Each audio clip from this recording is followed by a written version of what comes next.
ಬಂಧುಗಳೇ, ಇವತ್ತಿನ ಲೋಕಸಭಾ ಚುನಾವಣೆ ನಾವು ನೆನೆಸ್ತಿದ್ದಂತೆ ಲೋಕಸಭಾ ಚುನಾವಣೆ ನಮ್ಮ ಕಣ್ಣ ಮುಂದೆ ಬಂದು ನಿಂತಿದೆ. ಇವತ್ತಿನ ಲೋಕಸಭಾ ಚುನಾವಣೆಯ ಸುಳ್ಯ ವಿಧಾನಸಭಾ ಕ್ಷೇತ್ರದ ಕೊನೆಯ ಸಭೆಗಿಂತ ಮುಂದಿನ ಸಭೆಯಲ್ಲಿ ನಾವಿದ್ದೇವೆ. ಇವತ್ತಿನ ಸಭೆಯ ಅಧ್ಯಕ್ಷತೆಯನ್ನು ವಹಿಸಿದಂಥ ಮಂಡಲ ಅಧ್ಯಕ್ಷರಾದಂಥ ವೆಂಕಟ್ ಒಳಲಂಬೆಯವರೇ, ನಿಮ್ಮೆಲ್ಲರ ನೆಚ್ಚಿನ ಅಭ್ಯರ್ಥಿ ಕ್ಯಾಪ್ಟನ್ ಬ್ರಿಜೇಶ್ ಚೌಟ ಅವರೇ, ವೇದಿಕೆ ಮೇಲಿರುವ ಎಲ್ಲ ಅನ್ಯನ್ಯ ಜವಾಬ್ದಾರಿ ಇರುವ ನಮ್ಮ ಪಕ್ಷದ ಹಿರಿಯರೇ, ವೇದಿಕೆ ಮುಂಭಾಗದಲ್ಲಿರುವಂಥ ಎಲ್ಲ ಪಕ್ಷದ ಹಿರಿಯ ಕಿರಿಯ ಕಾರ್ಯಕರ್ತ ಬಂಧುಗಳೇ, ಎಲ್ಲರೂ ಒತ್ತಾಯ ಮಾಡಿದರು, ಮಾತಾಡಬೇಕು ಅಂತ ಹೇಳಿದರು. ಅಭ್ಯರ್ಥಿಗಳು ಒಂದೆರಡು ಮಾತಾಡಿ ನೀವು ಅಂತ ಹೇಳಿದರು. ಮಾತಾಡಲಿಕ್ಕೆ ಏನಿಲ್ಲ, ಅಭ್ಯರ್ಥಿ ಘೋಷಣೆ ಆಗಿದೆ, ಯುದ್ಧಕ್ಕೆ ನಾವು ಪ್ರಾರಂಭ ಮಾಡಿದ್ದೇವೆ, ಯುದ್ಧ ಸ್ಟಾರ್ಟ್ ಆಗಿದೆ. ಯುದ್ಧ ಶಾಸ್ತ್ರ ಆದ ಮೇಲೆ ಇನ್ನು ಶಸ್ತ್ರ ಹಿಡಿಯುವಂಥದ್ದೇ ನಮ್ಮ ಕೆಲಸ. ನಾವು ಹಿಂದೆ ಮಾತಾಡ್ತಾ ಸುಳ್ಯ ವಿಧಾನಸಭಾ ಕ್ಷೇತ್ರವನ್ನು ಎಲ್ಲರೂ ಹೊಗಳಿದ್ರು. ಅದು ನೈಜವಾಗಿ ಅದು ಸುಳ್ಯದ ದೇವದುರ್ಲಭ ಕಾರ್ಯಕರ್ತರ ಪರಿಶ್ರಮದಿಂದ ಈ ಕ್ಷೇತ್ರ ಅಷ್ಟು ಭದ್ರವಾಗಿ, ಯಾವಾಗ ಎಲ್ಲ MLAಗಳು ಮಂಗಳೂರು ದಕ್ಷಿಣ ಕನ್ನಡದಲ್ಲಿ ಸೋತಾಗಲೂ ಸುಳ್ಯ 1400 ಓಟಿಗೆ ಸುಳ್ಯ ಕ್ಷೇತ್ರವನ್ನು ಉಳಿಸಿಕೊಳ್ಳಿಕ್ಕೆ ನಮ್ಮೆಲ್ಲ ಕಾರ್ಯಕರ್ತರ ಪರಿಶ್ರಮದಿಂದ ಆ ಕ್ಷೇತ್ರವನ್ನು ಉಳಿಸಿಕೊಳ್ಳಿಕ್ಕಾಗಿದೆ. ಇಲ್ಲೆಲ್ಲರ ನಾಯಕರು ಕಾರ್ಯಕರ್ತರ ಒಂದು ದೊಡ್ಡ ಪರಿಶ್ರಮ ಹಾಕಿ ಆ ಕ್ಷೇತ್ರವನ್ನು ಉಳಿಸಿಕೊಂಡಿದ್ದೇವೆ. ನಾವು ಮಾತಾಡ್ತಾ ಹೇಳಿದ್ದೇವೆ, ಚುನಾವಣೆ ಕಳೆದ ಬಾರಿ ಚುನಾವಣೆಯಲ್ಲಿ ನಮಗೆ ಭಾಗೀರಥಿ ಮುರಳಿ MLAಗೆ ನಿಂತಿದ್ರು. ಚುನಾವಣಾ ಸಂದರ್ಭದಲ್ಲಿ ನಾವು ಉಲ್ಲೇಖ ಮಾಡಿದ್ದೇವೆ, ಆಗ ಹೇಳಿದ್ದೇವೆ ನಾವು 30,000ಕ್ಕೆ ಲೀಡ್ ಗೆಲ್ತೇವೆ ಅಂತ. 31,000 ಓಟಿಗೆ ಗೆದ್ದಿದ್ದೇವೆ. ಈ ಸರ್ತಿ ನಾವು 60,000ಕ್ಕೆ ಲೀಡ್ ಕೊಡಬೇಕು ಅಂತ ಹೇಳುವಂತ ನಮ್ಮ ಕಲ್ಪನೆ ಇದೆ. ನೀವೆಲ್ಲ ಪ್ರಯತ್ನ ಪಟ್ಟರೆ ಅದು 60,000 ದಾಟಿ ಹೋಗ್ತದೆ. ಯಾಕೆ ಅಂತ ಹೇಳಿದ್ರೆ ನಮಗೆ ಬಹಳ ಒಳ್ಳೆಯ ಒಬ್ಬರ ಅಭ್ಯರ್ಥಿಯನ್ನು ಭಾರತೀಯ ಜನತಾ ಪಾರ್ಟಿ ಇವತ್ತು ಆಯ್ಕೆ ಮಾಡಿಕೊಟ್ಟಿದ್ದಾರೆ. ಹಾಗೆ ಅಂತ ಹಿಂದೆ ಇದ್ದವರೆಲ್ಲರೂ ಒಳ್ಳೆ ಅಭ್ಯರ್ಥಿಗಳೇ. ಧನಂಜಯ ಕುಮಾರ್ ಇದ್ರು, DV ಸದಾನಗೌಡರು ಇದ್ರು, ನಳಿನ್ ಕುಮಾರ್ ಕಟೀಲ್ ಇದ್ರು, ಎಲ್ಲರೂ ಒಳ್ಳೆ ಅಭ್ಯರ್ಥಿಗಳೇ. ಈಗ ಯಾಕೆ ಹೇಳಿದೆ ಅಂತ ಹೇಳಿದ್ರೆ, ಆ ಎಲ್ಲ ಅಭ್ಯರ್ಥಿಗಳು ರಾಜಕೀಯ ಕ್ಷೇತ್ರದಿಂದ ಬಂದವರು. ಇವರಿಗೆ ನಾವು ದೇಶ ಸೇವೆ ಬಗ್ಗೆ ಹೇಳಿಕೊಡ್ಬೇಕು ಅಂತಲೇ ಇಲ್ಲ. ಅವರು ಆಗ ಉಲ್ಲೇಖ ಮಾಡಿದ್ರು, ಸುಬ್ರಹ್ಮಣ್ಯದಲ್ಲಿ ಹೇಳಿದ್ರು ಕಾಶ್ಮೀರಕ್ಕೆ ಹೋಗಿ ಬನ್ನಿ ಅಂತ ಹೇಳಿದ್ರು, 370 ಆರ್ಟಿಕಲ್. ಮೊನ್ನೆ ನಾನು ಕಾಶ್ಮೀರಕ್ಕೆ ಹೋಗಿದ್ದೆ. ಕಾಶ್ಮೀರದಲ್ಲಿ ಇವತ್ತು ಜನರ ಪ್ರತಿಕ್ರಿಯೆ, ಅಲ್ಲಿ ಇರುವಂತಹ ಜನರ ಪರಿಸ್ಥಿತಿಯನ್ನು ಇವತ್ತು ಮೋದಿ ಸರ್ಕಾರ 370 ಆರ್ಟಿಕಲ್ ತೆಗೆದ ಮೇಲೆ ಅಲ್ಲಿ ಇವತ್ತು ಟೂರಿಸಂ ಮತ್ತು ಅಲ್ಲಿಯ ಜನ ವ್ಯವಸ್ಥೆಯನ್ನು ನೋಡಿದ್ರೆ ಇವತ್ತು ಮೊದಲು ಹೇಳ್ತಿದ್ದೆವು ಕಾಶ್ಮೀರ ನಮ್ಮ ಸ್ವರ್ಗ ಅಂತ ಹೇಳುವಂಥದ್ದು. ಆ ರೀತಿಯ ವಾತಾವರಣ ಇವತ್ತಲ್ಲಿ ನಿರ್ಮಾಣ ಆಗಿದೆ. ಅವರು ಆಗ ಮಾತಾಡ್ತಾ ಸುಬ್ರಹ್ಮಣ್ಯದಲ್ಲಿ ಹೇಳಿದ್ರು ಕಾಶ್ಮೀರಕ್ಕೆ ಹೋಗಿ ಬನ್ನಿ ಅಂತ. ನಾನ್ಯಾಕೆ ಒಳ್ಳೆ ಅಭ್ಯರ್ಥಿ ಅಂತ ಹೇಳಿದ್ರೆ, ದೇಶದ ಮೂಲೆ ಮೂಲೆಗೂ ಹೋಗಿದ್ದಾರೆ. ನಾವೆಲ್ಲ ನಿದ್ದೆ ಮಾಡುವಾಗ ದೇಶದ ಗಡಿಯನ್ನು ಕಾಯ್ದಿದ್ದಾರೆ. ದೇಶ ಪ್ರೇಮ ಅವರಿಗೆ ಹೇಳಿಕೊಡ್ಬೇಕು ಅಂತ ಇಲ್ಲ, ನಮ್ಮ ಜೀವನದಲ್ಲಿ ಅವರಿಗೆ ಹೇಳಿಕೊಡ್ಬೇಕು ಅಂತ ಇಲ್ಲ. ಅದನ್ನು ಮೈಗೂಡಿಸಿಕೊಂಡಂತ ಒಬ್ಬ ವ್ಯಕ್ತಿ. ಆ ವ್ಯಕ್ತಿ ಇವತ್ತು ದೇಶ ಸೇವೆಗೆ ಬರ್ತಾನೆ ಅಂತ ಹೇಳಿದ್ರೆ, ಎಲ್ಲ ಹಿಂದಿನ MP ಗಳಿಗಿಂತಲೂ ನಮ್ಮ ಮುಂದಿನ MP ಅದಕ್ಕಿಂತಲೂ ಉತ್ತಮ MP ಅಂತ ಹೇಳೋದಕ್ಕೆ ಹೆಮ್ಮೆಯಿಂದ ಎದೆ ತಟ್ಟಿ ನಾವೆಲ್ಲರಿಗೆ ಹೇಳಿಕೊಂಡು ಹೋಗ್ಲಿಕ್ಕೆ ನಮಗೆ ಒಂದು ಮುಖ್ಯ ಧೈರ್ಯ ಇದೆ. ಯಾಕೆಂದ್ರೆ ನರೇಂದ್ರ ಮೋದಿ ಬಂದ ನಂತರ ಇವತ್ತು ಸೈನಿಕರು ಮೋದಿಯನ್ನು ಹೇಗೆ ಹೊಗಳ್ತಾರೋ ಹಾಗೆ ದೇಶದ ಸೈನ್ಯಕ್ಕೆ ಆ ರೀತಿಯ ಶಕ್ತಿ. ನಾವು ರಾತ್ರಿ ಚೆನ್ನಾಗಿ ನಿದ್ದೆ ಮಾಡಬೇಕಾದ್ರೆ, ನಾನು ಕಾಶ್ಮೀರದಲ್ಲಿ ಸೈನಿಕರ ಮಧ್ಯೆ ಹೋಗ್ತಿರುವಾಗ ನಾವು ತುಂಬಾ ಫೋಟೋ ಎಲ್ಲ ತೆಗೆದುಕೊಳ್ತೇವೆ. ನಮಗೆ ಅಭಿಮಾನ ಆಗ್ತಾ ಇತ್ತು ಅಲ್ಲಿ ಆ ಪರಿಸ್ಥಿತಿಯನ್ನು ನೋಡುವಾಗ, ಅಲ್ಲಿಯ ಸೈನಿಕರ ವ್ಯವಸ್ಥೆಯನ್ನು ನೋಡುವಾಗ, ಅವರ ಕಷ್ಟವನ್ನು ನೋಡುವಾಗ, ಅವರು ಇರುವಂತ ಸ್ಥಿತಿಯನ್ನು ನೋಡುವಾಗ ಎಲ್ಲ ಕಷ್ಟಗಳು ಗೊತ್ತಿದೆ. ಅಂತವರು ಒಬ್ರು ಇವತ್ತು ರಾಜಕೀಯ ಕ್ಷೇತ್ರಕ್ಕೆ ಬಂದಿದ್ದಾರೆ. ನಾವು ಹೇಗೆ ಮೋದಿಯನ್ನು ಒಂದು ರೀತಿಯಲ್ಲಿ ಅವರು ಸ್ವಯಂ ಸೇವಕರಾಗಿ ಅವರು ಮುಖ್ಯಮಂತ್ರಿ ಆಗ್ತಾರೆ ಅಂತ ಗೊತ್ತಿರಲಿಲ್ಲ, ರೈಲ್ವೆ ಸ್ಟೇಷನ್ ಇದ್ರು, ಹಾಗೆ ರೀತಿಯ ಒಂದು ವ್ಯಕ್ತಿಯನ್ನು ಮುಖ್ಯಮಂತ್ರಿ ಮಾಡಿದಾಗ ದೇಶಕ್ಕೆ ಹೇಗೆ ಗುಜರಾತಿಗೆ ಹೇಗೆ ಒಳ್ಳೆದಾಯಿತೋ ಅದೇ ರೀತಿ ದೇಶದ ಬಗ್ಗೆ, ದೇಶದ ಕಷ್ಟ ಸುಖದ ಬಗ್ಗೆ, ದೇಶದ ಉದ್ದಗಲದಲ್ಲಿ ಸಂಚಾರ ಮಾಡಿ ದೇಶದ ಭೌಗೋಳಿಕ ಎಲ್ಲ ವಿಚಾರಗಳನ್ನು ಅರ್ಥ ಮಾಡಿಕೊಂಡಂತ ಒಬ್ಬ ವ್ಯಕ್ತಿ ಮುಂದಿನ ದಿನಗಳಲ್ಲಿ ದಕ್ಷಿಣ ಕನ್ನಡ ಜಿಲ್ಲೆಗೂ ಹಾಗೂ ಈ ದೇಶಕ್ಕೆ ಒಂದು ಒಳ್ಳೆಯ ಭವಿಷ್ಯದ MP ಕೊಡುವಂತಹ ಒಂದು ಕಾರ್ಯ ನಾವು ಮಾಡಬೇಕಾದಂತ ಸುವರ್ಣಾವಕಾಶ ನಮ್ಮ ಕಾಲ ಮುಂದೆ ಬಂದು ನಿಂತಿದೆ. ಆದ ಕಾರಣ ನಮಗೆ ಇನ್ನು ಕೇವಲ ಇರುವಂತದ್ದು 1 ತಿಂಗಳು 10 ದಿವಸಗಳ ಕಾಲ ಮಾತ್ರ ಇದೆ. ನಮಗೆ ಅಷ್ಟೇ ದಿವಸಗಳಿರುವುದು. ಅಷ್ಟೇ ದಿವಸಗಳಲ್ಲಿ ಅಂದ್ರೆ ಕೇವಲ 40 ದಿವಸಗಳ ಕಾಲ ಇದೆ. ಆ ಕಾಲದಲ್ಲಿ ಪ್ರತಿಯೊಂದು ನಾವು ತಿಳ್ಕೊಳ್ಬೇಕು. 26ನೇ ತಾರೀಕು ಬಹಳಷ್ಟು ಮದುವೆ ಕಾರ್ಯಕ್ರಮಗಳಿದೆ. 26ನೇ ತಾರೀಕಿಗೆ ಬಹಳಷ್ಟು ಮದುವೆ ಕಾರ್ಯಕ್ರಮಗಳಿದೆ. ನಾವು ಬಹಳ ಎಚ್ಚರಿಕೆಯಿಂದ ಯೋಚನೆ ಮಾಡಿ ಚುನಾವಣಾ ಪ್ರಕ್ರಿಯೆಯಲ್ಲಿ ನಾವು ತೊಡಗಿಸಿಕೊಳ್ಬೇಕಾಗಿದೆ. ತನ್ನ ವಿದ್ಯಾಭ್ಯಾಸ ಮಂಗಳೂರಲ್ಲಿ ಮುಗಿಸಿ ಸೈನ್ಯಕ್ಕೆ ಹೋಗಿ ಸೈನ್ಯದಲ್ಲಿ ಸೇವೆ ಸಲ್ಲಿಸಿ ಮತ್ತೆ ರಾಜಕೀಯ ಕ್ಷೇತ್ರಕ್ಕೆ ಬಂದಾಗಲೇ ಪ್ರಾಥಮಿಕವಾಗಿ ಜಿಲ್ಲಾ ಯುವ ಮೋರ್ಚಾದ ಪ್ರಧಾನ ಕಾರ್ಯದರ್ಶಿಯಾಗಿ, ನಂತರ ದಿನಗಳಲ್ಲಿ ನಾನು ಜಿಲ್ಲಾ ಉಪಾಧ್ಯಕ್ಷನಾದ ಬಂದಾಗ ಜಿಲ್ಲದ ಪ್ರಧಾನ ಕಾರ್ಯದರ್ಶಿಯಾಗಿ ಕೆಲಸ ಕಾರ್ಯಗಳನ್ನು ಮಾಡುತ್ತಾ ರಾಜಕೀಯ ಕ್ಷೇತ್ರದಲ್ಲಿ ಮೈಗೂಡಿಸಿಕೊಂಡು ಅವರು ಹತ್ತಿರ ಕೂತ್ಕೊಂಡಾಗ ಹೇಳಿದರು, ಅವರು ಸೈನ್ಯದಲ್ಲಿದ್ದಾಗ ರಜೆಯಲ್ಲಿ ಬಂದು ವಿಟ್ಲ ವಿಧಾನಸಭಾ ಕ್ಷೇತ್ರ ಇತ್ತು, ಆಗ ನಾನು ವೋಟ್ ಮಾಡಿದೆ ಹೋಗಿದ್ದೇನೆ ಬಿಜೆಪಿಗೆ ಅಂತ ಹೇಳುವಂಥದ್ದು, ಪದ್ಮನಾಭ ಕೊಠಾರಿ ಅವರನ್ನಿಗೆ ವೋಟ್ ಮಾಡಿ ಹೋಗಿದ್ದೆ ಅಂತ ಮಾತಾಡ್ತಾ ಉಲ್ಲೇಖ ಮಾಡಿದ್ರು. ಹೀಗೆ ನಾವು ಮಾತಾಡ್ತಿರ್ಬೇಕಾದ್ರೆ ಅಂದ್ರೆ ಆಗಿನ ಕಾಲದಿಂದಲೇ ಒಬ್ಬರು ಸ್ವಯಂ ಸೇವಕರಾಗಿ ತನ್ನ ಮನೆ ಭಾರತೀಯ ಜನತಾ ಪಾರ್ಟಿಯ ಮನೆಯಾಗಿ ಮತ್ತೆ ಒಳ್ಳೆಯ ಒಂದು ಅವಕಾಶ ಅವರಿಗೆ ಒದಗಿ ಬಂದಿದೆ. ಖಂಡಿತ ಅವಕಾಶಗಳು ಯಾರಿಗೆ ಬರ್ತದೆ, ವ್ಯಕ್ತಿ ಯಾವ ರೀತಿ ನಿರ್ಮಾಣ ಆಗ್ತಾರೆ ಅಂತ ಹೇಳುವುದನ್ನು ಅದು ಎಲ್ಲರಿಗೂ ಗೊತ್ತಿದ್ದಂಥ ವಿಚಾರ. ಇವತ್ತು ಒಳ್ಳೆಯ ಒಂದು ಅಭ್ಯರ್ಥಿಯನ್ನು ಭಾರತೀಯ ಜನತಾ ಪಾರ್ಟಿ ದಕ್ಷಿಣ ಕನ್ನಡ ಜಿಲ್ಲೆಗೆ ಇವತ್ತು ಕೊಟ್ಟಿದೆ. ಖಂಡಿತವಾಗಿಯೂ ದಕ್ಷಿಣ ಕನ್ನಡ ಜಿಲ್ಲೆಯ ಕೀರ್ತಿ ಪತಾಕೆಯನ್ನು ಹಾರಿಸುವಂತ, ದಕ್ಷಿಣ ಕನ್ನಡ ಜಿಲ್ಲೆಗೆ ಒಂದು ಹೆಸರು ತರುವಂತ ಒಂದು ಅಭ್ಯರ್ಥಿಯ ಕ್ಯಾಂಡಿಡೇಟ್ ಆಗಿ ಇವತ್ತು ಮತ್ತೆ ಬ್ರಿಜೇಶ್ ಚೌಟ MP ಆಗಿ ಬರಲಿ. ಅದಕ್ಕೆ ನಾವೆಲ್ಲ ಒಂದು ಪರಿಶ್ರಮದಿಂದ ಕೆಲಸ ಮಾಡುವ, ಆ ರೀತಿಯ ಕೆಲಸವನ್ನು ಮಾಡುವಂತ ಬ್ರಿಜೇಶ್ ಚೌಟರಿಗೆ ಇವತ್ತು ನಾವು ಕೆಲಸ ಮಾಡಬೇಕಾದ ಭಾರತೀಯ ಜನತಾ ಪಾರ್ಟಿ ಕೆಲಸ ಮಾಡಿ ಅವರನ್ನು MP ಮಾಡುವಂತ ಒಂದು ಸುವರ್ಣಾವಕಾಶ ನಮಗೆ ಬಂದಿದೆ. ಖಂಡಿತವಾಗಿಯೂ ಅವರಿಗೆ ಒಂದು ಉನ್ನತದ ಸ್ಥಾನಮಾನಗಳು ಮುಂದಿನ ದಿನಗಳಲ್ಲಿ ಒದಗಲಿ. MP ಅಂತೂ 100% ಅವ್ರು ಗೆಲ್ತಾರೆ, ಅವ್ರು ಯಾವ್ದು ಹೆದರಬೇಕು ಅಂತಲೇ ಇಲ್ಲ. MP ಆಗುವುದು ನಮಗೆ ಘೋಷಣೆಯಾಗಿ ಅವರು ನಾಮಿನೇಷನ್ ಹಾಕ್ಲಿಕ್ಕೆ ಮಾತ್ರ ಇರೋದು. ಆದ್ರೆ ಅತಿ ವಿಶ್ವಾಸ ಯಾವತ್ತು ಹಾಳು. ಆತ್ಮವಿಶ್ವಾಸ ಇರಲಿ, ಅತಿ ವಿಶ್ವಾಸವನ್ನು ಮಾಡೋದು ಬೇಡ. ಹೆಚ್ಚಿನ ಓಟಿನಲ್ಲಿ ಭಾರತೀಯ ಜನತಾ ಪಾರ್ಟಿ ಇಷ್ಟರವರೆಗೆ ಸುಳ್ಯ ವಿಧಾನಸಭಾ ಕ್ಷೇತ್ರವೇ ಯಾವುದೇ ಲೋಕಸಭಾ ಅಭ್ಯರ್ಥಿಗೆ ಹೆಚ್ಚಿನ ಲೀಡ್ ಕೊಟ್ಟ ಕ್ಷೇತ್ರ ಇದ್ರೆ ಅದು ಸುಳ್ಯ ವಿಧಾನಸಭಾ ಕ್ಷೇತ್ರ. ಪ್ರಾರಂಭಿಕವಾಗಿ ಧನಂಜಯ ಕುಮಾರ್ ಗೆಲ್ಲುವಾಗ 15,000ದಿಂದ ಪ್ರಾರಂಭವಾಗಿ ಕಳೆದ ಸರ್ತಿ ನಳಿನ್ ಕುಮಾರ್ ಕಟೀಲ್ ಗೆಲ್ಲುವಾಗ 45,000. ಈ ಸರ್ತಿ ನಾವೆಲ್ಲ ಅದಕ್ಕೆ ಒಂದು ಓಟು ಹೆಚ್ಚು ಸೇರಿಸಿ ಸುಮಾರು 60,000ಕ್ಕಿಂತ ಹೆಚ್ಚಿನ ಮತಗಳ ಅಂತರದಲ್ಲಿ ಗೆಲ್ಲಿಸುವ, ಅದೇ ರೀತಿಯಾಗಿ ಸುಳ್ಯ ಕ್ಷೇತ್ರದ ಅಭಿವೃದ್ಧಿಗೆ ಅವರಿಂದ ಕೆಲಸ ಮಾಡಿಸಿಕೊಳ್ಳುವ ಅಂತ ಹೇಳುವ ಮಾತನ್ನು ಹೇಳಿ ನನ್ನೆರಡು ಮಾತುಗಳನ್ನು ಮುಗಿಸ್ತೇನೆ. ಜೈ ಹಿಂದ್, ಜೈ ಭಾರತ್. ಭಾರತ್ ಮಾತಾ ಕಿ. ಭಾರತೀಯ ಜನತಾ ಪಾರ್ಟಿಗೆ, ನರೇಂದ್ರ ಮೋದಿ ಅವರಿಗೆ ಜೈ ಶ್ರೀರಾಮ್, ಜೈ ಶ್ರೀರಾಮ್, ಜೈ ಶ್ರೀರಾಮ್. ಸುಳ್ಯ ವಿಧಾನಸಭಾ ಕ್ಷೇತ್ರದ ಈ 4 ಮಹಾಶಕ್ತಿ ಕೇಂದ್ರಗಳ ನಮ್ಮೆಲ್ಲ ಕಾರ್ಯಕರ್ತರ ಸಭೆಯ ಅಧ್ಯಕ್ಷತೆಯನ್ನು ವಹಿಸಿರುವಂತ ಸುಳ್ಯ ಮಂಡಲದ ಅಧ್ಯಕ್ಷರು ಆತ್ಮೀಯರಾಗಿರುವ ವೆಂಕಟ್ ವಳಲಂಬೆ ಅವರೇ, ವೇದಿಕೆಯಲ್ಲಿರುವಂಥ ಈ ವಿಧಾನಸಭಾ ಕ್ಷೇತ್ರದ ಶಾಸಕಿ ಆತ್ಮೀಯರಾಗಿರುವಂಥ ಭಾಗೀರಥಿ ಮುರುಳ್ಳಿ ಅವರೇ, ಸುಳ್ಯ ಮಂಡಲದ ಸಂಘಟನಾ ಪ್ರಭಾರಿಗಳಾಗಿ ಜಿಲ್ಲೆಯ ಉಪಾಧ್ಯಕ್ಷರಾಗಿ ಜವಾಬ್ದಾರಿಯನ್ನು ನಿರ್ವಹಿಸುತ್ತಿರುವಂಥ ಆತ್ಮೀಯರಾಗಿರುವ ರವೀಂದ್ರ ಶೆಟ್ರೆ, ಸುಳ್ಯ ವಿಧಾನಸಭಾ ಕ್ಷೇತ್ರದ ಚುನಾವಣಾ ಪ್ರಭಾರಿಗಳಾಗಿರುವಂಥ ಹಿರಿಯರಾಗಿರುವ ಅಪ್ಪಯ್ಯ ಮಣ್ಯಾಣಿ ಅವರೇ, ವಿಧಾನಸಭಾ ಕ್ಷೇತ್ರದ ಚುನಾವಣಾ ಸಂಚಾಲಕರಾಗಿರುವಂಥ ಹರೀಶ್ ಕಂಜಿಪಿಲಿ ಅವರೇ, ಹಿರಿಯರಾಗಿರುವಂಥ AV ತೀರ್ಥರಾಮ್ ಅವರೇ, ಜಿಲ್ಲೆಯ ಕಾರ್ಯದರ್ಶಿಗಳಾಗಿರುವಂಥ ಸೀತಾರಾಮ್ ಬೆಳಾಲ್ ಅವರೇ, ವಿನಯ್ ಮುಳುಗೋಡ್ ಅವರೇ, ಪಾರ್ಟಿಯ ಹಿರಿಯ ನಾಯಕರುಗಳಾಗಿರುವಂಥ ಕೃಷ್ಣ ಶೆಟ್ಟಿ ಕಡಬ ಅವರೇ, ಮನ್ಮಥರವರೇ, ವೆಂಕಟ್ ದಂಬೆಕೋಡಿ ಅವರೇ, ವೇದಿಕೆ ಮುಂಭಾಗದಲ್ಲಿರುವಂಥ ಪಾರ್ಟಿಯ ಎಲ್ಲ ಹಿರಿಯ ನಾಯಕರೇ, ಆತ್ಮೀಯ ಕಾರ್ಯಕರ್ತ ಬಂಧುಗಳೇ,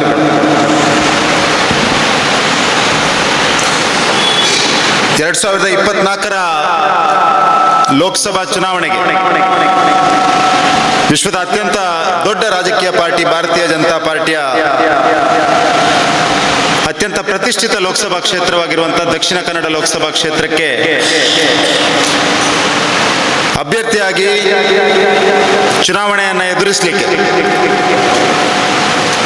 ಒಂದು ಅವಕಾಶವನ್ನು ಮಾಡಿಕೊಟ್ಟಿದ್ದಕ್ಕೆ ನಾನು ಪಾರ್ಟಿಯ ಹಿರಿಯ ನಾಯಕರು, ನಮ್ಮೆಲ್ಲರ ಅಚ್ಚುಮೆಚ್ಚಿನ ಪ್ರಧಾನಮಂತ್ರಿ ಸನ್ಮಾನ್ಯ ನರೇಂದ್ರ ಮೋದಿ ಅವರಿಂದ ಹಿಡಿದು ಈ ಪಾರ್ಟಿಯ ರಾಷ್ಟ್ರೀಯ ಅಧ್ಯಕ್ಷರು, ರಾಜ್ಯದ ಅಧ್ಯಕ್ಷರು, ಜಿಲ್ಲೆಯ ಅಧ್ಯಕ್ಷರು, ಎಲ್ಲ ಮಂಡಲಗಳ ಅಧ್ಯಕ್ಷರು, ಪಾರ್ಟಿಯ ವಿವಿಧ ಹಂತದ ಜವಾಬ್ದಾರಿಗಳನ್ನು ನಿರ್ವಹಿಸುತ್ತಿರುವಂಥ ಎಲ್ಲ ನಾಯಕರುಗಳು, ಪಾರ್ಟಿಯ ಎಲ್ಲ ಜನಪ್ರತಿನಿಧಿಗಳು ಮತ್ತು ವಿಶೇಷವಾಗಿ ಈ ಪಾರ್ಟಿಯನ್ನ ತಳಮಟ್ಟದಲ್ಲಿ, ಬೂತ್ ಮಟ್ಟದಲ್ಲಿ ಜನರ ಮಧ್ಯೆ ಹೋಗಿ ಕೇಂದ್ರ ಸರ್ಕಾರದ ಸಾಧನೆಗಳನ್ನು ಜನರ ಮಧ್ಯೆ ಹೋಗಿ ತಿಳಿಸ್ತಾ, ನಮ್ಮ ಪಾರ್ಟಿಯ ವಿಚಾರಕ್ಕೋಸ್ಕರ ಹೋರಾಟಗಳನ್ನು ಮಾಡ್ತಾ, ಕಳೆದ ಹಲವಾರು ವರ್ಷದಿಂದ ಭಾರತೀಯ ಜನತಾ ಪಾರ್ಟಿಯನ್ನ ಈ ಜಿಲ್ಲೆಯಲ್ಲಿ ಅತ್ಯಂತ ಗಟ್ಟಿಯಾಗಿ ಕಟ್ಟಿ ಬೆಳೆಸಿರುವ ಎಲ್ಲ ಕಾರ್ಯಕರ್ತರುಗಳಿಗೆ ನಾನು ಈ ಸಂದರ್ಭದಲ್ಲಿ ಧನ್ಯವಾದಗಳನ್ನ ಸಲ್ಲಿಸಲಿಕ್ಕೆ ಬಯಸ್ತಾ ಇದ್ದೇನೆ. ಬಂಧುಗಳೇ, ನಾನು ಎಲ್ಲ ಕಡೆ ಮಾತನಾಡುವಾಗ ಒಂದು ಮಾತನ್ನು ಅತ್ಯಂತ ಸ್ಪಷ್ಟವಾಗಿ ಹೇಳ್ತಾ ಇದ್ದೇನೆ. ನಾನು ಯಾವುದೇ ಭ್ರಮೆಯಲ್ಲಿಲ್ಲ ಅನ್ನುವಂಥ ಮಾತನ್ನು. ಈ ಅವಕಾಶ ನನಗೆ ಸಿಕ್ಕಿರುವಂಥದ್ದು ಖಂಡಿತವಾಗಿಯೂ ನನ್ನ ಪೂರ್ವಜನ್ಮದ ಪುಣ್ಯ ಅಂತ ನಾನು ಭಾವಿಸ್ತಾ ಇದ್ದೇನೆ.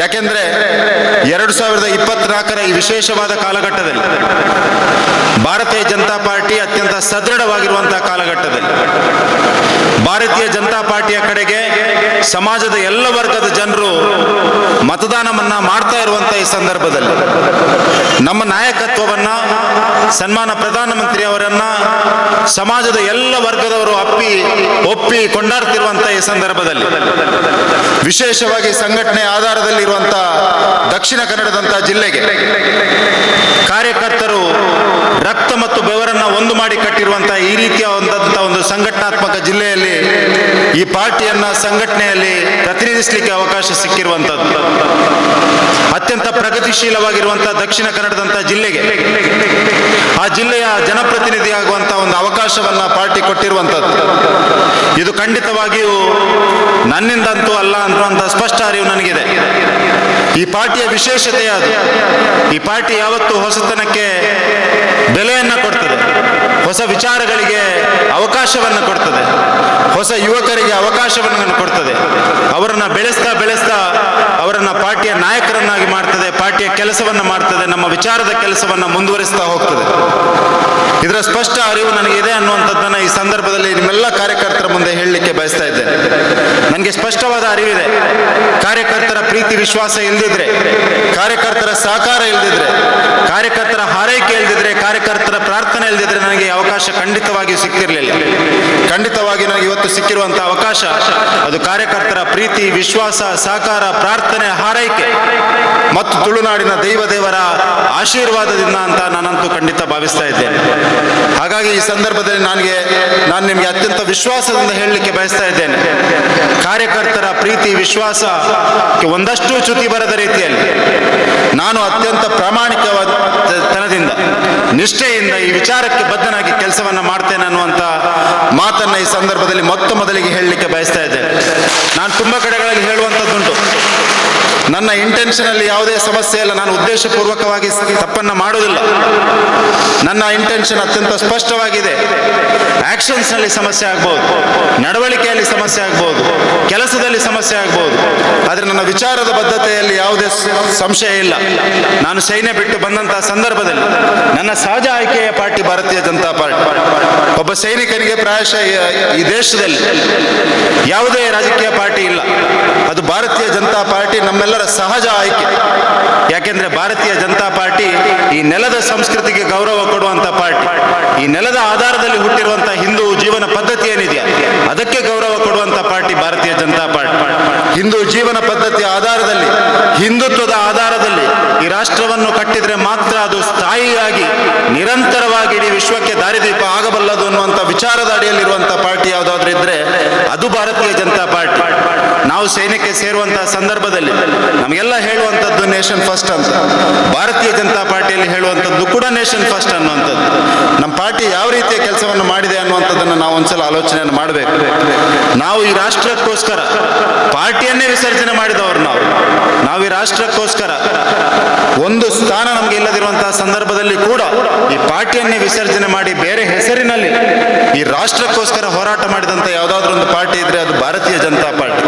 ಹಾಗಾಗಿ ಇಂಥ ಒಂದು ವಿಶೇಷವಾದ ಪಾರ್ಟಿ, ಇಂಥ ವಿಶೇಷವಾದಂಥ ಒಂದು ಜಿಲ್ಲೆಯಲ್ಲಿ ಕಾರ್ಯಕರ್ತರ ಆಧಾರದಲ್ಲಿ ನಡೀತಾ ಇರುವಂತಹ ಜಿಲ್ಲೆಯಲ್ಲಿ ಈ ಅವಕಾಶ ಸಿಕ್ಕಿರೋದು ನನ್ನ ಪುಣ್ಯ ಅಂತ ನಾನು ಈ ಸಂದರ್ಭದಲ್ಲಿ ಹೇಳಲಿಕ್ಕೆ ಬಯಸ್ತಾ ಇದ್ದೇನೆ.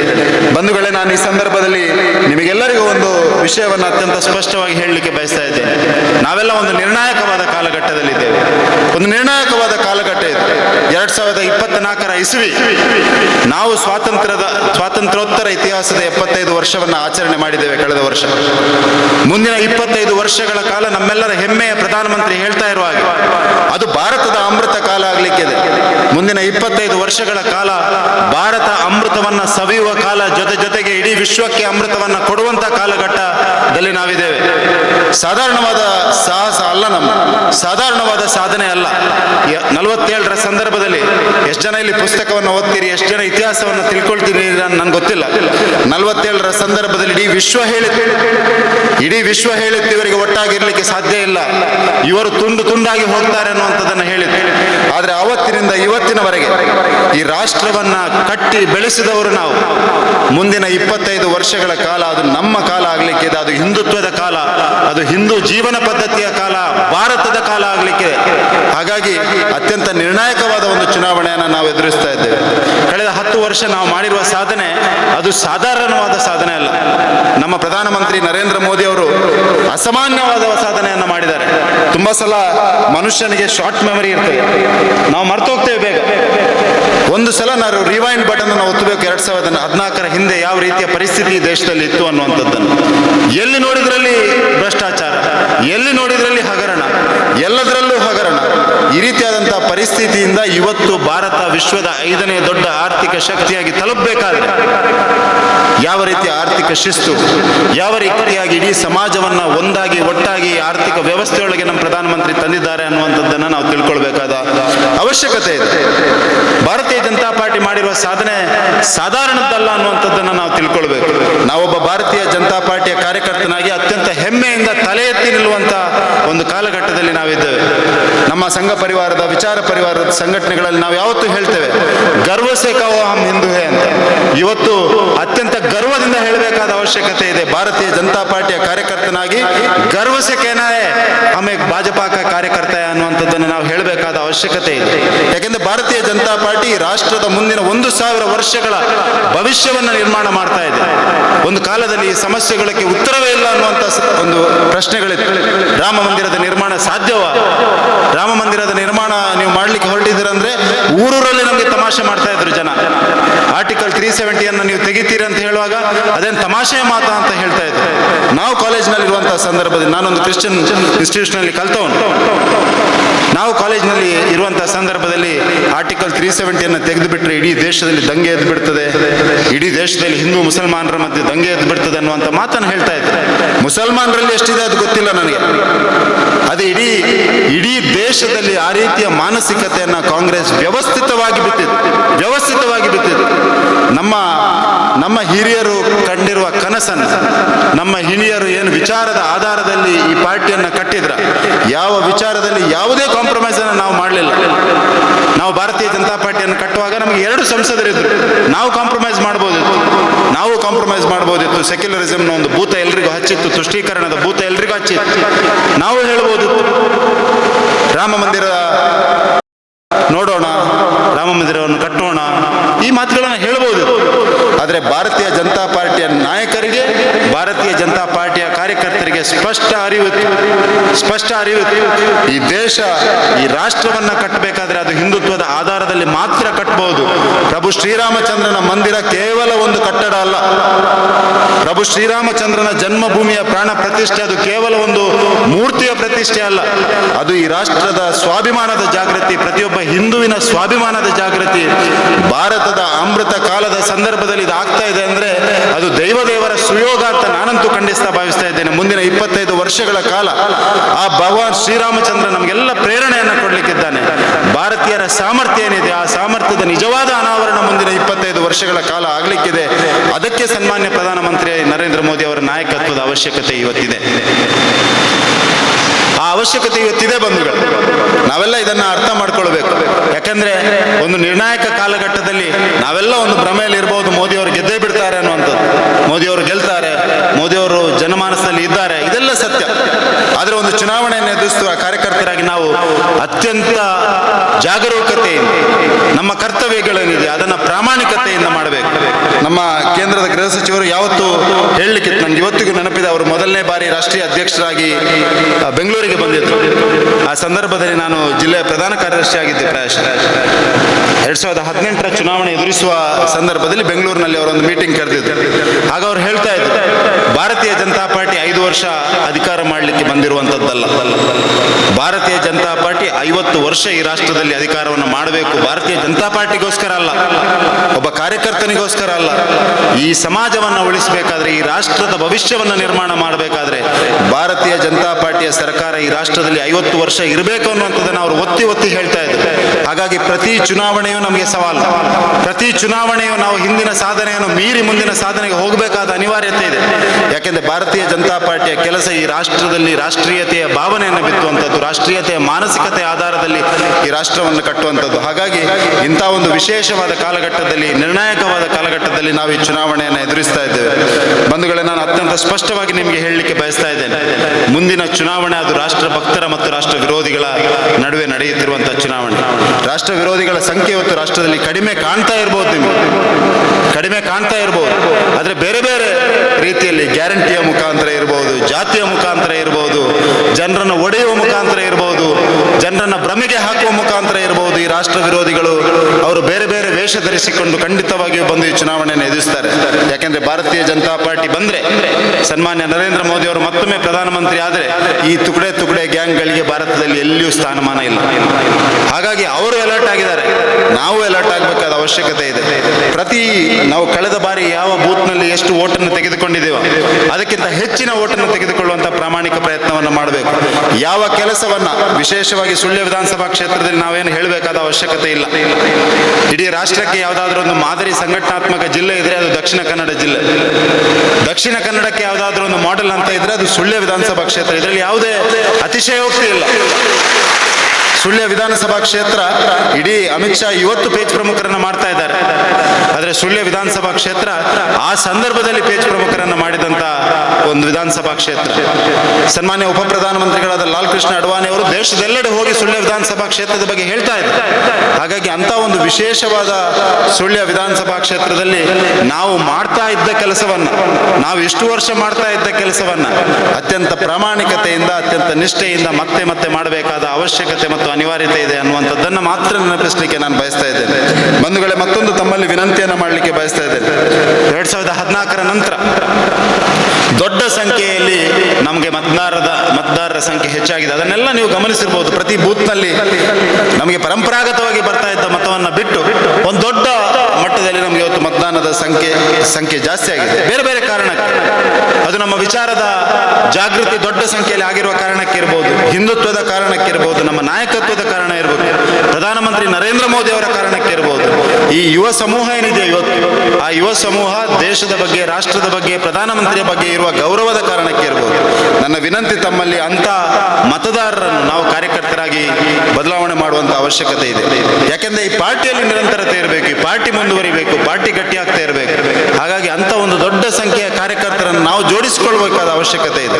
ಈ ಚುನಾವಣೆಯ ಸಂದರ್ಭದಲ್ಲಿ ಅಲ್ಲದಿದ್ರೆ ಬೇರೆ ಯಾವ ಸಂದರ್ಭದಲ್ಲಿ ನಮಗೂ ಜೋಡಿಸಿಕೊಳ್ಳಲಿಕ್ಕೆ ಅವಶ್ಯಕತೆ ಇರುವುದಿಲ್ಲ, ಸಂದರ್ಭ ಇರೋದಿಲ್ಲ. ಮಹಿಳೆಯರನ್ನು ದೊಡ್ಡ ಸಂಖ್ಯೆಯಲ್ಲಿ ಜೋಡಿಸಿಕೊಳ್ಬೇಕಾದ ಅವಶ್ಯಕತೆ ಇದೆ. ಯಾಕೆಂದ್ರೆ ಮಹಿಳೆಯರು ಮುಂದಿನ ದಿನಗಳಲ್ಲಿ ಪ್ರಜಾಪ್ರಭುತ್ವದ ವ್ಯವಸ್ಥೆಯಲ್ಲಿ ದೊಡ್ಡ ಸಂಖ್ಯೆಯಲ್ಲಿ ನಮಗೆ ಆಗಬೇಕಾದ ಅವಶ್ಯಕತೆ ಇದೆ. ದೊಡ್ಡ ಸಂಖ್ಯೆಯಲ್ಲಿ ಮಹಿಳಾ ಕಾರ್ಯಕರ್ತರ ಅವಶ್ಯಕತೆ ಇರ್ತದೆ, ಮಹಿಳಾ ಜನಪ್ರತಿನಿಧಿಗಳ ಅವಶ್ಯಕತೆ ಇರ್ತದೆ. ಹಾಗಾಗಿ ಚುನಾವಣೆ ಸಂದರ್ಭದಲ್ಲಿ ಅವರನ್ನು ಜೋಡಿಸಿಕೊಳ್ಳಬೇಕಾದ ಅವಶ್ಯಕತೆ ಇದೆ. ಹಾಗಾಗಿ ಎಲ್ಲ ಕೆಲಸಗಳನ್ನ ಈ ಚುನಾವಣೆ ಪ್ರಜಾಪ್ರಭುತ್ವದ ಹಬ್ಬದಲ್ಲಿ ನಾವು ಮಾಡೋಣ ಅಂತ ತಮ್ಮಲ್ಲಿ ವಿನಂತಿಸ್ತಾ, ನಾವೆಲ್ಲ ಒಂದು ವಿಶಿಷ್ಟವಾದ ಜಿಲ್ಲೆಯ ಜನರು, ತುಳುನಾಡಿನ ಜನರು, ನಾವು ದಕ್ಷಿಣ ಕನ್ನಡ ಜಿಲ್ಲೆಯ ಜನರು, ನಾವು ಸಾಧಾರಣವಾದ ಜನರಲ್ಲ ಅನ್ನುವಂಥದ್ದನ್ನು ನಾವು ನೆನಪಿಸಿಕೊಳ್ಬೇಕಾದ ಅವಶ್ಯಕತೆ ಇದೆ. ಇವತ್ತು ನಾನು ತುಂಬ ಕಾಲೇಜ್ಗಳಲ್ಲಿ ಹೋಗುವಂಥ ಸಂದರ್ಭದಲ್ಲಿ ಕಳೆದ 20-25 ವರ್ಷಗಳಲ್ಲಿ ಈ ಜಿಲ್ಲೆಯಲ್ಲಿ ಒಂದು ಸಮಸ್ಯೆಯ ವರದಾನವ ಅಂತ ನನಗೆ ಗೊತ್ತಿಲ್ಲ. ಎಲ್ಲರೂ ಹೋಗೋದು IT, ಕಂಪ್ಯೂಟರ್ ಸೈನ್ಸ್ ಮಾಡೋದು, IT ಕಂಪನಿಗಳಿಗೆ ಸೇರಿಕೊಂಡು ಬಿಡೋದು. ನಮ್ಮ ಉದ್ಯಮಶೀಲತೆಗೆ ಪೆಟ್ಟು ಬಿದ್ದಿದ ಅನ್ನುವಂಥ ಭಾವನೆ ನನಗೆ ಎಷ್ಟೋ ಸಲ ಬಂದುಬಿಟ್ಟಿದೆ. ಇದು ಕಾರ್ಯಕರ್ತರ ಸಭೆ ಆಗಿರೋದ್ರಿಂದ ಹೇಳೋದು. ನಾನು ಸಾರ್ವಜನಿಕ ಸಭೆಯಲ್ಲಿ ಹೇಳುವಂಥ ವಿಷಯ ಅಲ್ಲ. ದಕ್ಷಿಣ ಕನ್ನಡ ಜಿಲ್ಲೆಯ ಸ್ವಾಭಿಮಾನದ ಜಾಗೃತಿ ಆಗುವಂಥ ಅವಶ್ಯಕತೆ ಇದೆ. ನಮ್ಮ ಸಾಮರ್ಥ್ಯವನ್ನು ನಾವು ಅರ್ಥ ಮಾಡಿಕೊಳ್ಳುವಂಥ ಅವಶ್ಯಕತೆ ಇದೆ. ಆ ಸಾಮರ್ಥ್ಯವನ್ನು ಅರ್ಥ ಮಾಡಿಕೊಂಡ್ರೆ ಮಾತ್ರ ಪ್ರಧಾನಮಂತ್ರಿಯ ವಿಕಸಿತ ಭಾರತದ 2047ರ ಕಲ್ಪನೆ ಏನಿದೆ, ಆ ಕಲ್ಪನೆಗೆ ಒಂದು ದೊಡ್ಡ ಶಕ್ತಿಯನ್ನು ಇಡೀ ರಾಷ್ಟ್ರದಲ್ಲಿ ಯಾವುದಾದ್ರೂ ಒಂದು ಜಿಲ್ಲೆ ಕೊಡಬಹುದಾದ್ರೆ ಅದು ದಕ್ಷಿಣ ಕನ್ನಡ ಜಿಲ್ಲೆ. ಯಾಕೆಂದ್ರೆ ನಾವು ಸವಾಲುಗಳಿದ್ದಂಥ ಸಂದರ್ಭದಲ್ಲಿ, ಪ್ರತಿಕೂಲ ಪರಿಸ್ಥಿತಿಯಲ್ಲಿ, ಸಾಧ್ಯತೆಗಳೇ ಇಲ್ಲದಂಥ ಸಂದರ್ಭದಲ್ಲಿ, ವ್ಯವಸ್ಥೆಗಳಿಲ್ಲದಂಥ ಸಂದರ್ಭದಲ್ಲಿ, ಸರ್ಕಾರ ಪೂರಕವಾಗಿಲ್ಲದಂಥ ಸಂದರ್ಭದಲ್ಲಿ ಸಾಧನೆಗಳನ್ನು ಮಾಡಿದಂಥ ವ್ಯಕ್ತಿಗಳು ನಾವು ಈ ಜಿಲ್ಲೆಯಲ್ಲಿ ಸಾಧನೆಯನ್ನು ಮಾಡಿದ್ದೇವೆ. ಈ ಜಿಲ್ಲೆಯನ್ನು ಬಿಟ್ಟು ಬೇರೆ ಕಡೆ ಹೋದಲ್ಲಿ ಸಾಧನೆಯನ್ನು ಮಾಡಿದ್ದೇವೆ. ಬ್ಯಾಂಕಿಂಗ್ ಕ್ಷೇತ್ರದಲ್ಲಿ ಸಾಧನೆಯನ್ನು ಮಾಡಿದ್ದೇವೆ, ಶೈಕ್ಷಣಿಕ ಕ್ಷೇತ್ರದಲ್ಲಿ ಸಾಧನೆಯನ್ನು ಮಾಡಿದ್ದೇವೆ, ಉದ್ಯಮ ಕ್ಷೇತ್ರದಲ್ಲಿ ಸಾಧನೆಯನ್ನು ಮಾಡಿದ್ದೇವೆ, ಕೃಷಿ ಕ್ಷೇತ್ರದಲ್ಲಿ ಸಾಧನೆಯನ್ನು ಮಾಡಿದ್ದೇವೆ. ಹಾಗಾಗಿ ನಾವೆಲ್ಲ ಒಮ್ಮೆ ರೀವ್ಯಾಲ್ಯೂಯೇಟ್ ಮಾಡುವಂಥ ಅವಶ್ಯಕತೆ ಇದೆ. ನಾವು 2.0 ದಕ್ಷಿಣ ಕನ್ನಡವನ್ನು ನಿರ್ಮಾಣ ಮಾಡಬೇಕಾದ ಅವಶ್ಯಕತೆ ಇದೆ. ಹಾಗಾಗಿ ಇಂಥ ಒಂದು ವಿಶೇಷವಾದ ಸಂದರ್ಭದಲ್ಲಿ ನಮ್ಮ ಸಾಮರ್ಥ್ಯವನ್ನು ಅರ್ಥ ಮಾಡಿಕೊಳ್ಳೋಣ. ಈ ರಾಷ್ಟ್ರಕ್ಕೆ ನಮ್ಮ ಅವಶ್ಯಕತೆ ಇದೆ, ಈ ರಾಷ್ಟ್ರ ನಿರ್ಮಾಣದಲ್ಲಿ ನಮ್ಮ ದೊಡ್ಡ ಪಾತ್ರ ಇದೆ ಅನ್ನುವ ಒಂದು ವಿಷಯವನ್ನು ಅರ್ಥ ಮಾಡಿಕೊಂಡು ಒಂದು ವಿಶೇಷವಾದ ಸಂದರ್ಭದಲ್ಲಿ ನಾವು ಚುನಾವಣೆಯನ್ನು ಎದುರಿಸ್ತಾ ಇದ್ದೇವೆ. ಆ ಚುನಾವಣೆಯಲ್ಲಿ ಪ್ರಾಮಾಣಿಕವಾಗಿ ಒಟ್ಟಾಗಿ ಒಂದಾಗಿ ಕೆಲಸ ಮಾಡೋಣ. ನಾನು ಮತ್ತೆ ಮತ್ತೆ ಹೇಳ್ತಾ ಇದ್ದೇನೆ, ನಾನು ಯಾವುದೇ ಭ್ರಮೆಯಲ್ಲಿಲ್ಲ. ಅಭ್ಯರ್ಥಿತನ ಘೋಷಣೆ ಆದಮೇಲೆ ತುಂಬ ಫೋನ್ ಕಾಲ್ಗಳು ಬರ್ತಾ ಇದೆ, ತುಂಬ ಶಾಲ್ಗಳು ಬೀಳ್ತಾ ಇದೆ, ಹಾರಗಳು ಬೀಳ್ತಾ ಇದೆ. ಆದರೆ ಇದೆಲ್ಲವೂ ಈ ಪಾರ್ಟಿಯಲ್ಲಿ ಇರೋ ಕಾರಣಕ್ಕೆ ಬೀಳ್ತಾ ಇದೆ ಅನ್ನುವಂಥ ಸ್ಪಷ್ಟವಾದ ಅರಿವು ನನಗಿದೆ. ಯಾವುದೇ ಭ್ರಮೆಯಲ್ಲಿ ನಾನಿಲ್ಲ. ಈ ಪ್ರೀತಿ ವಿಶ್ವಾಸ, ಜನರ ಪ್ರೀತಿ ವಿಶ್ವಾಸ ಹೋದಲ್ಲಿ ಬಂದಲ್ಲಿ ಸಿಗ್ತಾ ಇರುವಂಥದ್ದು ನಮ್ಮ ನಾಯಕತ್ವದ ಕಾರಣಕ್ಕೆ, ನಮ್ಮ ಪ್ರಧಾನಮಂತ್ರಿ ನರೇಂದ್ರ ಮೋದಿ ಅವರು ಜನಮಾನಸಕ್ಕೆ ತಲುಪಿರುವ ರೀತಿಯ ಕಾರಣಕ್ಕೆ, ನಮ್ಮ ವಿಚಾರದ ಆಧಾರದಲ್ಲಿ ನಮ್ಮ ಸಂಘಟನೆಯನ್ನು ಕಟ್ಟಿರುವ ಕಾರಣಕ್ಕೆ, ನಾವು ಹಿಂದುತ್ವಕ್ಕೆ ಬದ್ಧತೆಯನ್ನು ಇಟ್ಕೊಂಡಿರುವ ಕಾರಣಕ್ಕೆ ಅನ್ನುವಂಥ ಸ್ಪಷ್ಟವಾದ ಅರಿವು ನನಗಿದ್ದು ಯಾವುದೇ ಭ್ರಮೆಯಲ್ಲಿ ನಾನು ಇವತ್ತೂ ಇಲ್ಲ, ಇನ್ನು ಮುಂದೆಯೂ ಇರುವುದಿಲ್ಲ ಅನ್ನುವಂಥದ್ದನ್ನು ನಿಮಗೆ ಸ್ಪಷ್ಟಪಡಿಸಲಿಕ್ಕೆ ಬಯಸ್ತಾ ಇದ್ದೇನೆ. ನನ್ನ ಬದ್ಧತೆ ಖಂಡಿತವಾಗಿಯೂ ಹಿಂದುತ್ವಕ್ಕೆ, ನನ್ನ ಆದ್ಯತೆ ಅಭಿವೃದ್ಧಿಗೆ ಅಂತ ಈ ಸಂದರ್ಭದಲ್ಲಿ ಹೇಳ್ತಾ, ಈ ಜಿಲ್ಲೆಗೆ ಒಂದು ದೊಡ್ಡ ಶಕ್ತಿ ಇದೆ. ಆ ಶಕ್ತಿಯನ್ನು ಅರ್ಥ ಮಾಡಿಕೊಳ್ಳುವಂಥ ಪ್ರಯತ್ನವನ್ನು ನಾನಂತೂ ಖಂಡಿತ ಮಾಡ್ತೇನೆ. ಈ ಜಿಲ್ಲೆಯಲ್ಲಿ ದೊಡ್ಡ ಪರಿಣಿತರ ಒಂದು ತಂಡ ಇದೆ, ವಿಷಯಗಳನ್ನು ಅರ್ಥ ಮಾಡಿಕೊಂಡಿರುವಂಥ ಜನ ಇದ್ದಾರೆ. ಅದು ಈ ಬೇರೆ ಬೇರೆ ಕ್ಷೇತ್ರದಲ್ಲಿದೆ. ಅವರೆಲ್ಲರನ್ನ ಸೇರಿಸಿಕೊಂಡು ಅವರ ಅಪೇಕ್ಷೆ ಆಕಾಂಕ್ಷೆಗಳೇನಿದೆ, ಈ ಜಿಲ್ಲೆಯ ಯುವ ಮನಸ್ಸುಗಳ ಆಕಾಂಕ್ಷೆಗಳೇನಿದೆ, ಈ ಜಿಲ್ಲೆಯ ಕಾರ್ಯಕರ್ತರ ಅಪೇಕ್ಷೆಗಳೇನಿದೆ, ಅದಕ್ಕೆ ಪೂರಕವಾಗುವ ಒಂದು ವ್ಯವಸ್ಥೆ ನಿರ್ಮಾಣ ಮಾಡುವಂಥ ಪ್ರಾಮಾಣಿಕ ಪ್ರಯತ್ನವನ್ನು ನಿಮ್ಮ ಸಹಕಾರದಿಂದ, ಜನರ ಸಹಕಾರದಿಂದ, ಸರ್ಕಾರಿ ವ್ಯವಸ್ಥೆಯ ಸಹಕಾರದಿಂದ ಮಾಡ್ತೇನೆ ಅನ್ನುವಂಥ ಭರವಸೆಯನ್ನು ಕೊಟ್ಟು, ಕಾರ್ಯಕರ್ತರ ವಿಶ್ವಾಸಕ್ಕೆ ಚ್ಯುತಿ ಬರದ ರೀತಿಯಲ್ಲಿ ಪ್ರಾಮಾಣಿಕವಾದ ಕೆಲಸವನ್ನು ಮಾಡ್ತೇನೆ ಅಂತ ಈ ಸಂದರ್ಭದಲ್ಲಿ ಹೇಳ್ತಾ, ಒಂದಾಗಿ ಒಟ್ಟಾಗಿ ನರೇಂದ್ರ ಮೋದಿ ಅವರನ್ನ ಮತ್ತೊಮ್ಮೆ ಪ್ರಧಾನಿ ಮಾಡುವ ಈ ಸಂಕಲ್ಪಕ್ಕೆ ನಾವೆಲ್ಲ ಸಾಕ್ಷಿಯಾಗೋಣ ಅಂತ ಈ ಸಂದರ್ಭದಲ್ಲಿ ಹೇಳ್ತಾ, ಮತ್ತೊಮ್ಮೆ ತಮ್ಮೆಲ್ಲರಿಗೂ ವಂದಿಸ್ತಾ ನನ್ನ ಮಾತನ್ನು ಮುಗಿಸ್ತಾ ಇದ್ದೇನೆ. ಜೈ ಹಿಂದ್, ಬೋಲೋ ಭಾರತ್ ಮಾತಾ ಕಿ. ಈ ಸಲ ಬ್ರಿಜೇಶ್ ಚೌಟರ್ ಅವರು ನಮ್ಮ ಅಭ್ಯರ್ಥಿಯಾಗಿ ಆಯ್ಕೆಯಾಗಿದ್ದಾರೆ. ಒಬ್ಬ ಒಳ್ಳೆಯ ನಾಯಕ, ದೇಶ ಸೇವೆ ಮಾಡಿ ಇವತ್ತು ಮತ್ತೊಮ್ಮೆ ದೇಶದ ಕಾರ್ಯಕರ್ತರ, ಈ ದೇಶದ ಸೇವೆ ಮಾಡಬೇಕೆನ್ನೋ ನಿಟ್ಟಿನಲ್ಲಿ ಅವರಿಗೆ ನಮ್ಮ ಪಕ್ಷ ಮತ್ತು ಸಂಘಟನೆ ಒಂದು ಜವಾಬ್ದಾರಿಯಿಂದ ಒಂದು ಸ್ಥಾನವನ್ನು ಅವರನ್ನು ಆಯ್ಕೆ ಮಾಡಿ ಒಂದು ಜವಾಬ್ದಾರಿಯನ್ನು ಕೊಟ್ಟಿದೆ. ಆ ಜವಾಬ್ದಾರಿಯಲ್ಲಿ ಅವರೊಬ್ಬರೇ ಅದನ್ನು ನಿಭಾಯಿಸಲಿಕ್ಕೆ ಸಾಧ್ಯ ಇಲ್ಲ. ಕಾರ್ಯಕರ್ತರು, ತಳಮಟ್ಟದ ಕಾರ್ಯಕರ್ತರ ಶ್ರಮದಿಂದಾಗಿ ಇವತ್ತು ಈ ಪಕ್ಷ ಬೆಳೆದು ಬಂದಿದೆ.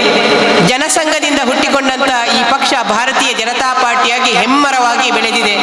ಅದರಲ್ಲಿ ಕೂಡ ಈ ಒಂದು ಸುಸಂದರ್ಭದಲ್ಲಿ ನಮಗೆ ಉತ್ತಮ ನಾಯಕ ನಮ್ಮ ಪ್ರಧಾನಿ ನರೇಂದ್ರ ಮೋದಿ ಅವರು ಸಿಕ್ಕಿದ್ದಾರೆ. ಆ ಸಂದರ್ಭದ ಆ ಕಾಲಘಟ್ಟದಲ್ಲಿ ನಾವೆಲ್ಲ ಕೆಲಸ ಮಾಡುವಂತ ಯೋಗ ಭಾಗ್ಯ ನಮಗೆ ಸಿಕ್ಕಿದೆ. ಮೊನ್ನೆ ನಮ್ಮ ತಾಲೂಕಿನ MLA ಇಲೆಕ್ಷನ್ ಮುಗಿದಿದೆ. ಯಾವುದೋ ಒಂದು ಮೂಲೆಯಲ್ಲಿದ್ದ ಹಳ್ಳಿಯ ಹುಡುಗಿ, ಬಡವಳಾದರೂ ತೊಂದರೆ ಇಲ್ಲ, ನಮಗೆ ವ್ಯಕ್ತಿ ಮುಖ್ಯ ಅಲ್ಲ, ಅಲ್ಲಿ ಪಕ್ಷದ ಚಿಹ್ನೆಯನ್ನು, ನಮ್ಮ ಪಕ್ಷ ಮುಖ್ಯ, ಆ ನಂತರ ನಮಗೆ ದೇಶ ಮುಖ್ಯ ಅನ್ನೋ ನಿಟ್ಟಿನಲ್ಲಿ ಎಲ್ಲರೂ ಕೈ ಜೋಡಿಸಿ ಕೆಲಸ ಮಾಡಿ ಗೆಲ್ಲಿಸಿಕೊಟ್ಟು ಅತ್ಯಂತ ಬಹುಮತದಿಂದ, ಕಳೆದ ಸಲಕ್ಕಿಂತಲೂ ಹೆಚ್ಚು ಬಹುಮತದಿಂದ ಗೆಲ್ಲಿಸಿಕೊಟ್ಟಿದ್ದೀರಿ. ಅದೇ ರೀತಿಯ ಕಾರ್ಯಕರ್ತರು ಈಗಲಿದ್ದಾರೆ.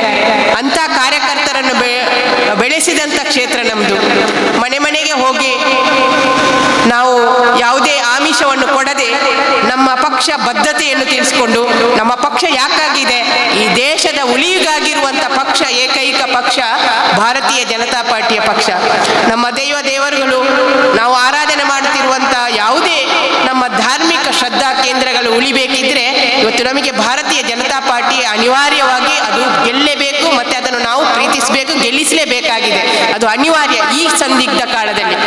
ಎಷ್ಟೋ ವರ್ಷದಿಂದ ಹಿಟ್ಟಿಗೆಯನ್ನು ಹೊತ್ತುಕೊಂಡು ನಾವು ಮನೆ ಭೇಟಿ ಮಾಡಿದಂಥ ಸಂದರ್ಭದಲ್ಲಿ ತಮಾಷೆ ಮಾಡ್ತಿದ್ರು. ಆ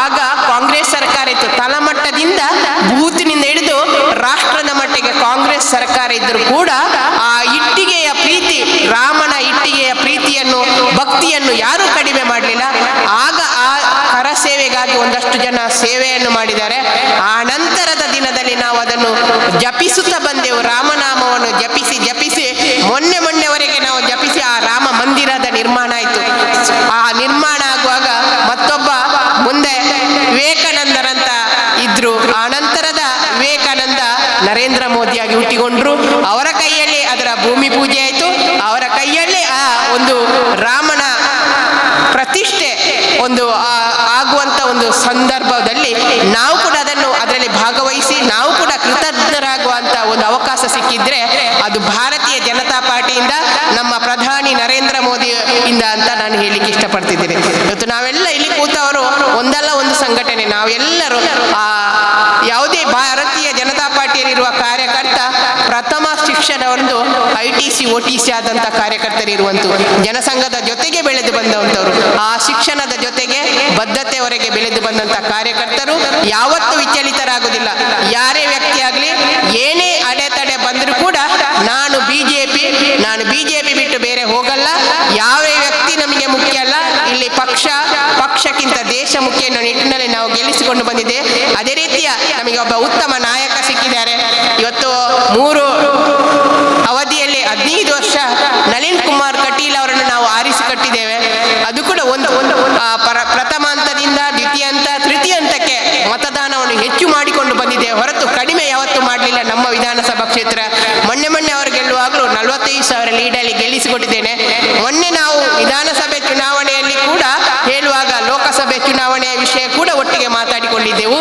ಮುಂದೆ ಬರುವ ಲೋಕಸಭೆ ಚುನಾವಣೆಯಲ್ಲಿ ಕೂಡ ನಾವು AV ತೀರ್ಥರಾಮರು ಮತ್ತು ನಮ್ಮ ಪ್ರಮುಖರು ಹೇಳಿಕೊಂಡು ಬರ್ತಿದ್ರು 60,000 ಲೀಡಲ್ಲಿ ನಾವು ಲೋಕಸಭೆಯನ್ನು ಕೂಡ ಗೆಲ್ತೇವೆ ಅಂತ ಹೇಳಿಕೊಂಡಿದ್ರು.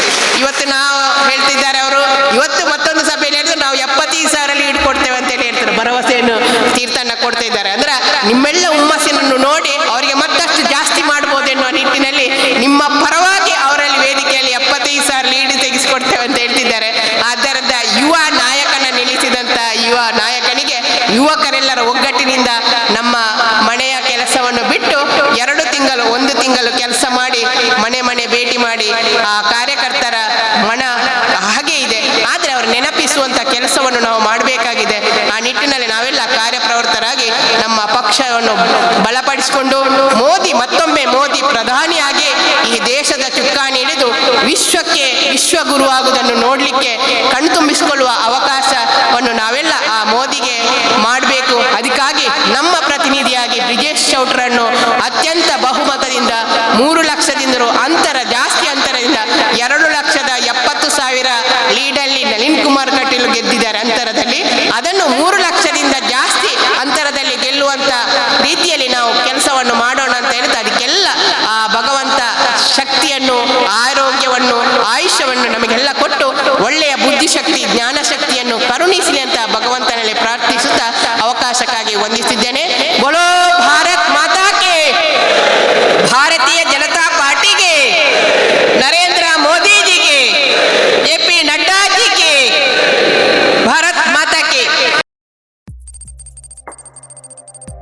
ವಸ್ತುನಿಷ್ಠತೆ, ವಿಶ್ವಾಸಾರ್ಹತೆ, ನಿಖರತೆಗಾಗಿ ನೋಡ್ತಾ ಇರಿ ನ್ಯೂಸ್ ಪುತ್ತೂರು, ಜನಮನದ ಪ್ರತಿಧ್ವನಿ.